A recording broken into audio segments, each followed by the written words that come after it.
record lang yan. Kaya nung makita ko, sabi ko sa nagbila sa akin, sige pre, ganyan kunin ko 3. Kaya lang, nung mapag-isip-isip ko, mas maganda siguro kung 7. Okay? Ang puhunan ng pag-7, 6,993. Maliit pa rin yan ang puhunan sa negosyo. Bakit ka mo? 2007, nagpatayo po ako ng internet cafe sa Pilipinas. Ang puhunan ko doon, umabot ng 450,000 pesos. 20 units, 2 AC, isang split, isang window type. Lahat na, pa-setup lahat. Umabot ako ng 450. Wala ko kung ganyan malaking pera. Malaki po yan. Ang ginawa ko po, nag-migrate ako sa London. Loan dito, loan doon. Okay? Tinangutan ko yan. Okay? Loan. Okay? Unang. Sige, tama niyo, tama niyo. Nag-migrate sa London. Paano ba? Okay? London. Unang buwan, maganda yung kita. 2,000 per day. Sa isang buwan, may 60 na ako. Tama? Okay na? 60. Gross po yan. Bakit po? Magbabayad sa upa. Magbabayad sa kuryente. Magbabayad sa PLDT. Magbabayad ng tubig. Babayaran ko yung nagbabantay. Nawawala yung webcam. Nawawala yung headset. Okay, nabavirus. Tama? Ganyan po yung business ko. Okay?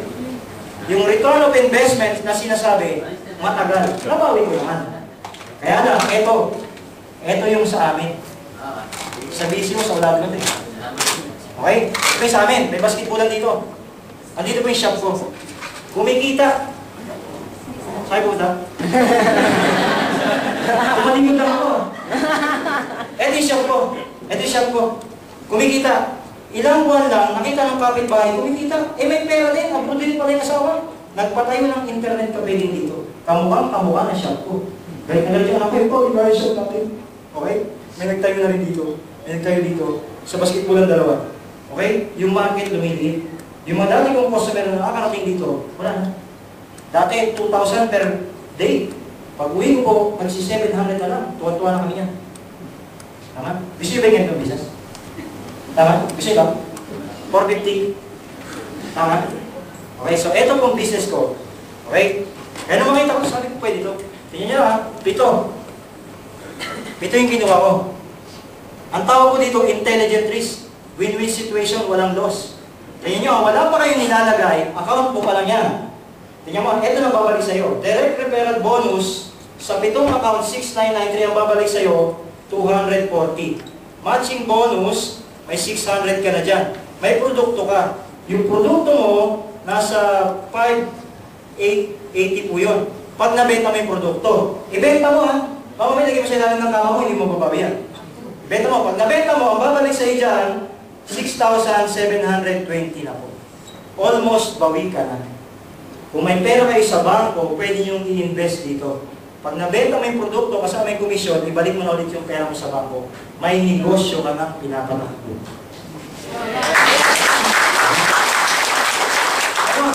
Ang ilalagay mo dito, 8 kaibigan, hindi 4, 8. Pag nailagay mo yung 8 kaibigan, ang babalik na sa iyo dyan, nasa 1,720 na po. Okay? 6,993. Kung yan po ay nasa bangko, mass rate bank, meron silang tinatawag na easy plan. Okay? Easy plan, 1 year. Ang tubo po niyan, 2.6% per annum. Okay? Kung yung pera mo nasa bangko lang, sa isang taon, ang tutubuin po niyan, 181 dirhams. Okay? Kung nasa bangko yung pera mo, para kumita ng 1,720, ilang taon mong tititigan sa pera mo yung pera mo sa bangko? 9 years? Titigan mo ng titigan yung pera mo sa bangko. After 9 years, may 1,720. Okay? Gusto ba? Ayaw. Ano nga yung decision niyo? Join na. Yes! Ngayon, kung may bala kayong bumili ng mga mamahaling gadgets, pwede nyo ilagay muna dito. Laptop, iPhone, iPad, lagay mo muna dito. Pag nabenta mo yung produkto kasama yung komisyon, bili mo na yung gusto mo. May negosyo na. Yes. Tama? Okay. So pag lumaki yung grupo mo, anong ibig sabihin nun? 1,920 times 7 ka rin per day. Times 26 days, magkano po yun? Kaya na po mag-compute. Maganda. Maganda. Worse, hindi mo nalagyan ng tao. Ganun ka kalala. Hindi mo nagawa yung network marketing. Hindi mo siya nalagyan ng tao. Nabenta mo naman yung produkto. Almost bawi ka pa rin. Tama? Eh, 7 estudyante, pwede mong pag-aralin. Tama? Pag-uwi mo, pwede ka na tumakbo, barangay captain. Tama? 1 points, insured ka ng 1.4 million. Huwag mo na ipapaalam sa beneficiary mo. Okay, tama? Maganda. So, ano kailangan gawin? Gawin na paraan yung kapital. Okay, so huwag niyo pong problemahin yan. Iba po yung problema yan. Ito pong 999, yan po yung solusyon sa matagal na nating problema. Tama. Okay, so tapos na po ako. Kaya lang, hindi ba yung solusyon? Yes. Hindi ba yung itaan? Yes. So, gagawin nyo? Yes. Salamat naman. Okay, so ngayon, bago ko matapos, iwan ko lang kayo ng isang kwento. Para sa yung kwento? Para sa mga magjo-join at hindi magjo-join. Gusto nyo ang kwento? Yes. Para sa mga magjo-join nga pala, pag gusto nyo mag-member, kausapin nyo na yung mga nag-invite sa inyo. Okay? Tuturuan kayo para pag-join. Tapos sa mga magjo-join nga pala, dito kayo dadaan sa may pinto. Yung mga hindi magjo-join, huwag muna kayo makipagsisingan. Kasi hindi dyan ang daan nyo. Pabubuksan namin yung bintana. Hindi lang kayo dadaan. Short. Okay, so, kwento. Meron daw pong gusto niyo talaga yung business, ha? Yes. Meron daw po isang pamilya, okay, pupunta lang, Baguio. Nakarating ka ba sa Baguio? Bago to kwento natin. Baguio, pupunta sila. First time nilang pupunta dyan. Isang pamilya.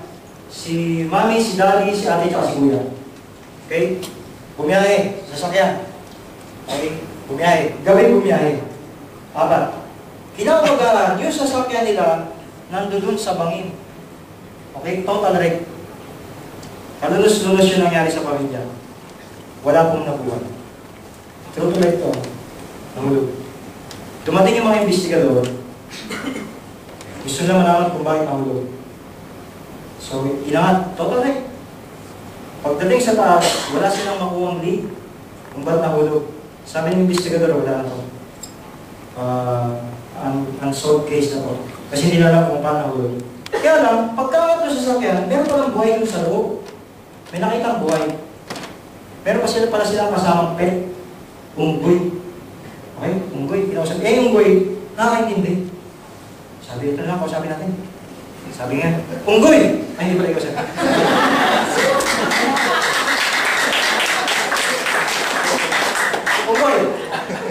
Unggoy, anong ginagawa ni Daddy bago nangyari ang aksidente? Galit? Nino? Negative? Tawag siya. Negative? Sabi, mahuhulog nga. Eh, gabi. Di ba, sigsag dyan sa Baguio? Okay, gabi bumiyahe, delikado. Kaya siguro nahulog. Medyo nagkakalit na. Unggoy, si Mami, anong ginagawa? Galit? Oh, may tama rin yung unggoy. Galit talaga. Negative nga, di ba? Gabi, umiinom si Daddy, si Mami, panay ang love kay Daddy. Okay. Eh, si ate tsaka si kuya, anong ginagawa? Galit talaga. Okay? Kulog na.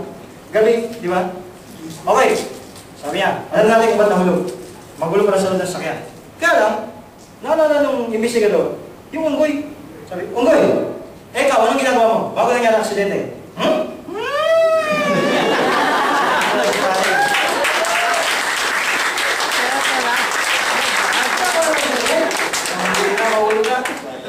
Anong point?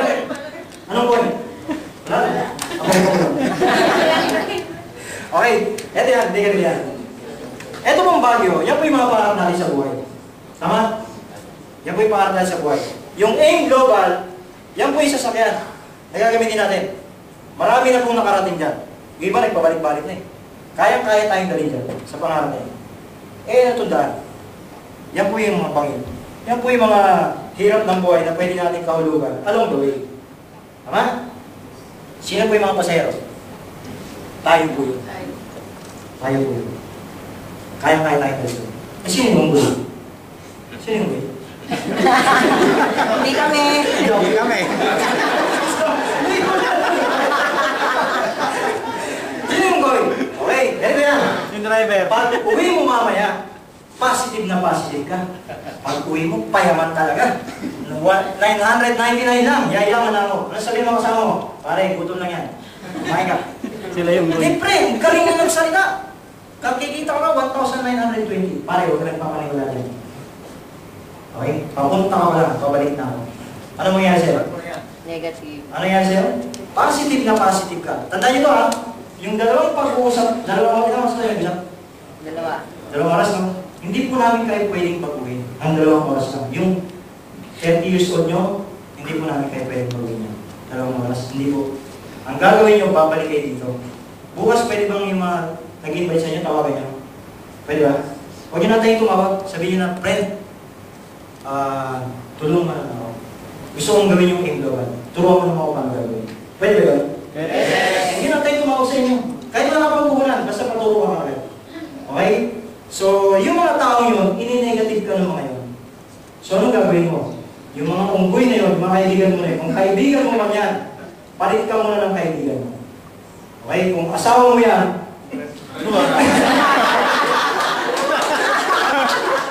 Balik na kami. hindi pwedeng palitan yan, sir. Dali mo dito. Kami nakakausap. Kung talaga sir, mabilis sa sabi. Okay? Kami po makakausap. Okay? So, sana po magkasama-sama tayo dito sa business. Yes.